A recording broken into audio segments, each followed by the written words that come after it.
So, after 9 months of pregnancy, the baby is finally here. But you know what? The story is far from over.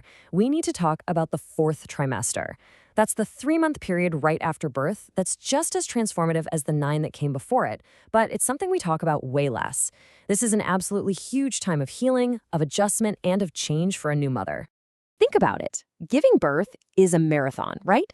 But unlike an actual marathon, there's no quiet ride home, no week of rest. Nope. The second you cross that finish line, you're handed the biggest responsibility of your entire life. So, what actually happens to your body and your mind in those critical hours, days, and weeks that follow? Let's dive in. All right, here's our game plan. First, we're going to define what this fourth trimester really is. Then we'll get into the incredible physical reset your body goes through. We'll also talk about navigating all those emotional highs and lows. And we'll wrap up with the really important warning signs that help you stay safe and healthy. Okay, let's start right at the beginning and really understand what this whole period is all about. So, the clinical name for this is the puerperium. It's basically the 6 week period where your body performs this amazing reset, working to get back to its pre pregnancy state. And the main engine driving this whole transformation? It's a process called involution, which is just a fancy way of saying the rapid shrinking of the uterus.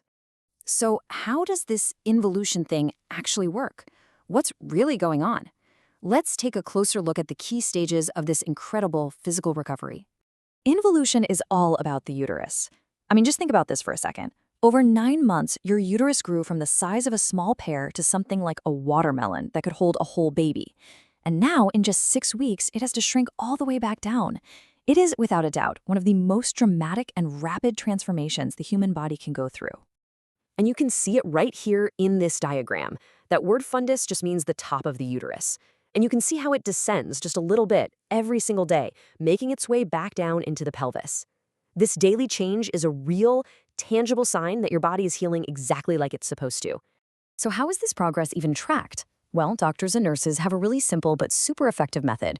Right after birth, the top of the uterus is usually right around your belly button. And from there, as you can see on this chart, it should go down by about 1 to 2 centimeters, what they call a finger breaths, every 24 hours. Have you ever wondered why a nurse is always pressing on your abdomen after you give birth? Well, this is why. They're checking its location, sure, but they're also checking its tone. A healthy, healing uterus should feel firm, not soft or what they call boggy. That firmness is the sign that it's contracting properly, and that is absolutely crucial for controlling bleeding.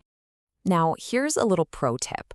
One of the simplest but honestly most effective things you can do to help this process along is to empty your bladder, and do it often.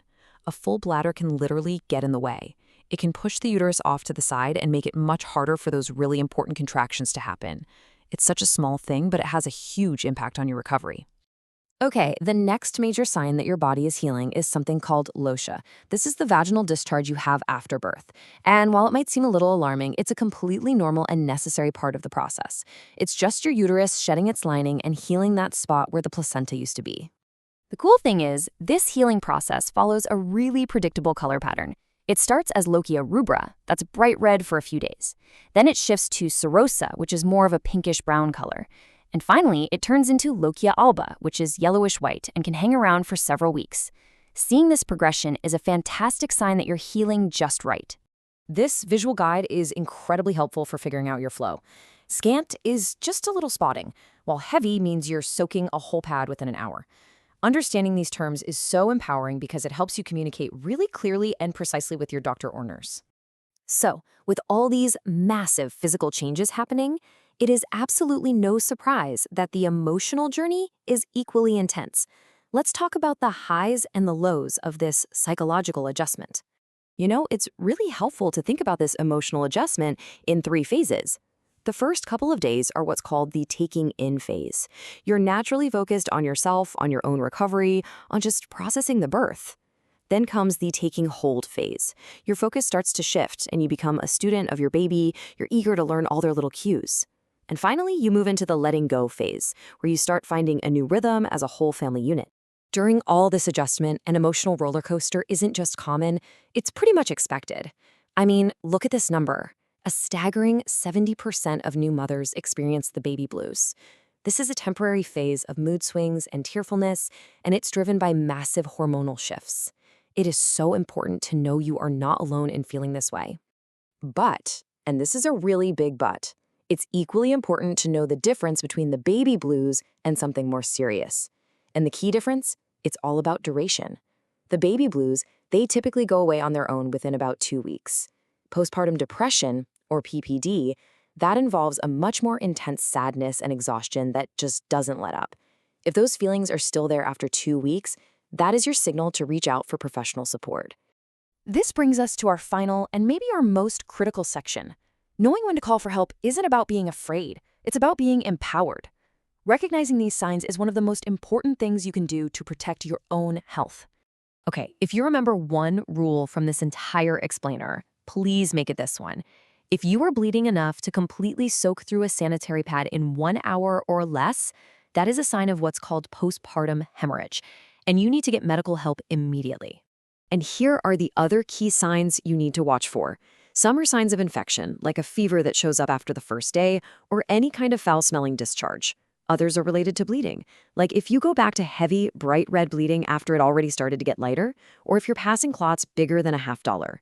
Also, be on the lookout for physical signs, like a swollen, red, tender spot on your leg. That could be a blood clot. And just like we talked about, if that sadness lasts for more than 2 weeks, that's your cue to call the doctor. Just to give you a little bit of context, medical teams often think about hemorrhage risk using what they call the 4 T's. So tone means the uterus isn't firming up. Tissue could mean a little piece of the placenta got left behind. Trauma means an injury happened during delivery. And thrombosis is a pre-existing clotting problem. Understanding this just helps you see what your medical team is keeping a close eye on in those first few hours and days. When it's all said and done, the most important thing to remember is this. The postpartum journey is a transition. It is not a race. It's a time for healing, not for bouncing back. So be patient with your body, be kind to your mind, and most importantly, always, always ask for help when you need it. You have more than earned it.